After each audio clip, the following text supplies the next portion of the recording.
Hi, my name is Young Pulse, and I got 4th place at ARG World Nationals this weekend playing Alice's World. This is my deck. I'll be going over it and just explaining some of the card choices, the tech cards I included, as well as the general opening strategy for the first few turns. So Alice's World is a deck. It's kind of a mid-range combo deck that is seeking to play a bunch of dudes and then play Alice's World, which is a field edition that allows you to take extra turns. And basically what you do during those extra turns is you keep building up your board, and then in your last turn you want to swing for a giant massive swing, and that's accomplished by the 1-of Sprint of the Beast Lady. So the general cards, the 4-ofs are 4 Elvish Priest, 4 Morgiana, 4 Cheshire Cat, 4 Percival. These are some of the core cards. The deck does run 4 Rulers Memoria since it has so many cards from different colors. And so the 4 Percivals allow you to make sure that you always have a Regalia in play. This way you're not bricking and losing major tempo. The Cheshire Cats are the best card in the deck to combo with Morgiana. Allows you to filter really hard for whatever you need at the moment. Allows you to dig 6 deep into your deck, 6 cards deep. One of the cards in your hand does need to go on top, but with Reflect Filter you can put it on bottom if you really don't want it at the time. And then turn 1 Elvish Priest is one of the strongest plays you can make with this deck, because a lot of your cards are, or a lot of your resonators are susceptible to dying to a Flame King Shout, so you almost always want to J-activate just in preparation of that in case your opponent's playing red. Morgiana is the centerpiece engine card that allows you to filter hard and works with all the other cantrips that are in the deck. The Regalia package is 4 Change the World, 3 Artemis, and 1 Leviathan. I decided to run 3 Artemis instead of 4 because I felt that against an enemy world deck, and I was expecting a lot of world at Nationals, and I was right. I played a lot of mirrors. Artemis Bow doesn't really do much in that matchup except take out blockers whenever you're going off and about to win. And so I felt that having a Lev would be a lot more efficient, especially if I had to call stone in the same turn that I started my first Alice's World. It wouldn't leave me in an awkward situation where I have to J-activate and then take my extra turn to actually use Refrain. Having the Lev allows you to J-activate and then use it that same turn, which allows you to either keep the chain going or perhaps just search out the Sprint on that same turn if you really need to grab the Sprint on the last turn you're going off and you still haven't hit it yet. 4 Change the World should be self-explanatory. It's the best Regalia with Refrain. There's one barrier. This barrier honestly should have been a Hera, but it actually had a lot of uses as people did side into things such as Bahamut, and I also played against Valentina 2.0, the tournament, and so having this main board did a couple things for me. One, whenever they side into Bahamut, it means that I was able to start digging with Morgiana, because you know, there's no way for me to really know what they're going to side into game 2. And so having one of these main board means that I didn't have to just blindly grab one from the sideboard and just pull it in. I knew I had one in the deck somewhere and that I could eventually hit it off Morgiana. So I do like that. There's 3 Alice's Worlds, 2 Hera.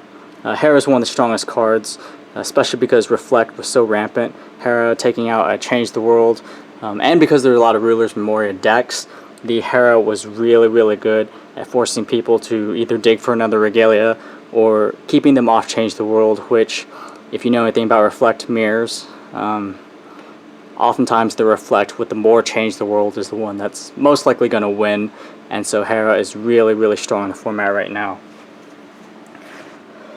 The deck runs 3 Gwyber, 4 Adam Brawley, and 2 Familiar of Holy Wind.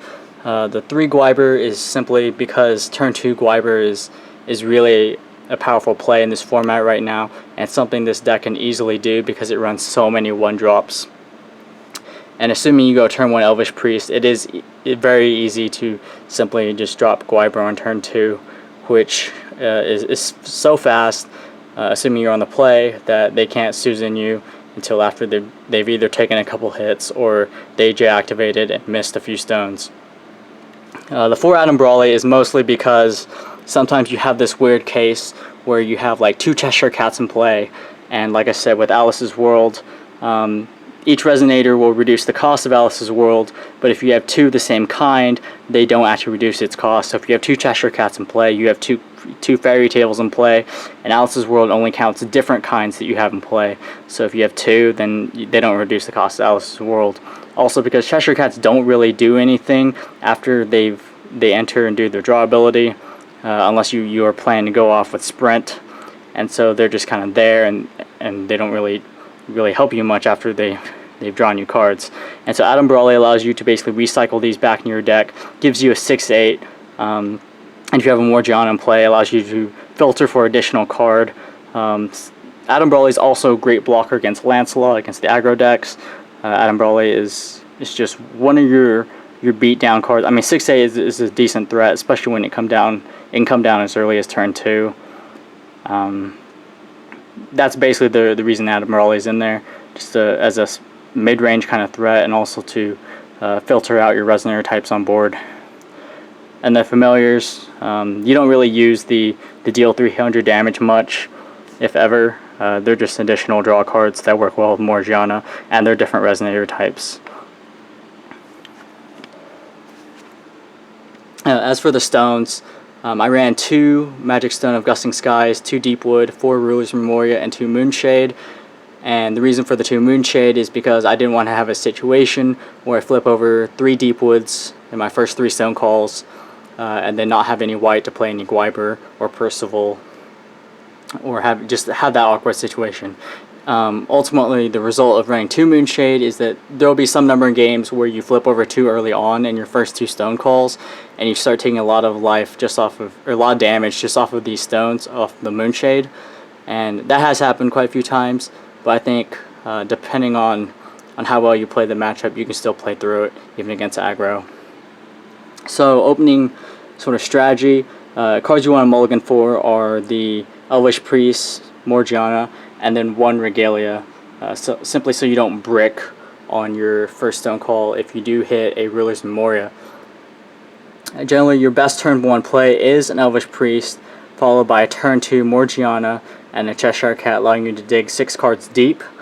You should be able to hit a Gwyber, and if you were able to turn 1 Elvish Priest, you can play your Gwyber on turn 2, and then if you have an Adam Brawley, maybe you have to activate like Reflect to filter for it.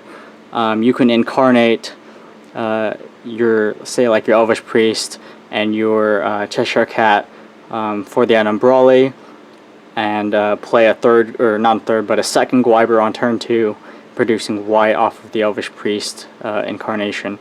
If you don't have a second Gwyber, it's probably best not to just get rid of your Elvish Priest on turn 2, just for the Adam Brawley.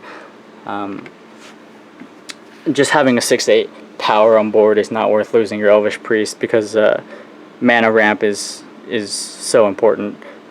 Oftentimes, like I said, because you're going to J-activate to prevent Flame King Shout taking out your board, and so you're going to J-activate off 2 stones, sometimes even 1 stone. So Elvish Priest is really important to have. Other things you just want to watch out for are just keeping track of your resonator types. I mean, sometimes you do have 2 Adam Brawley in play, and of course those don't reduce the cost of Alice's World, but they're great blockers and great beaters, and so you should be swinging in for damage and then continuing to call stones so that you eventually will be able to go off with Alice's World, even if your Adam Brawleys aren't reducing their cost. It's important to try to stay high on the number of Change the Worlds in play. That's what the 4 Percival are for. Change the World, like I said, Reflect Mirrors. The Reflect with more Change the World in play is most likely going to win in most cases.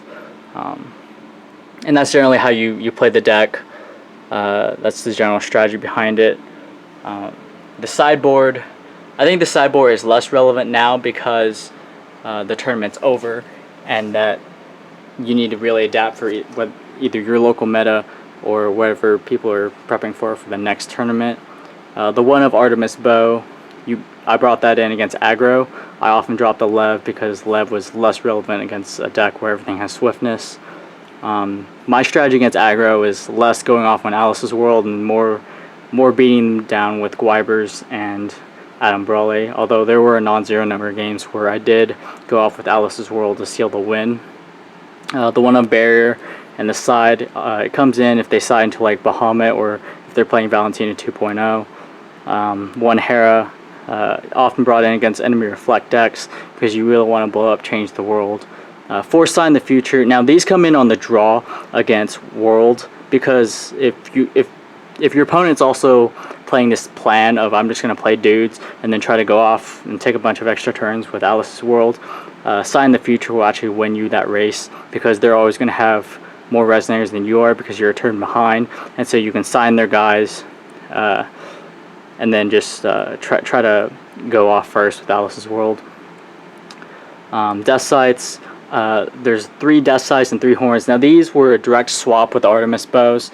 Obviously, if they signed a Bahamut or something, bows are not great unless you had like all 3 in play, whereas 1 Death Sight is far superior, and so it was a direct swap out. Same with the Horn of the Sacred Beast. I didn't really expect much Yamada Reanimator or any sort of thing like that, but just in case, I wanted to be able to swap out 3 Horns with the 3 bows.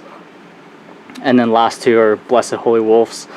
These are there for stuff like Realm of Pure Spirits, which will stop Refrain from bouncing a lot of stuff basically. And so these actually never came in. Neither did the Horns, but that's basically what the sideboard was. So that's the deck. That's the general plan, or at least this version of it. And it honestly crushed Nationals. The Swiss portion, I ended up 6-0-2, and I won the majority of my game 1. So it's a very strong deck for game 1. Like I said, turn 2 Gwyber, very powerful play in this format right now. And Alice's World itself, like I said, just having that inevitability is something really threatening. And also just going off on a mid-range plan of playing like Adam Brawleys and Gwybers, and then saying like, well, if you don't get rid of these, as well as all the little dudes I have in play, then I'm just going to go off with Alice's World and take extra turns and then finish you with Sprint. This general plan is by itself just very powerful and strong. And so if you like this sort of thing, if this is your playstyle, I encourage you to pick up this deck and give it a try.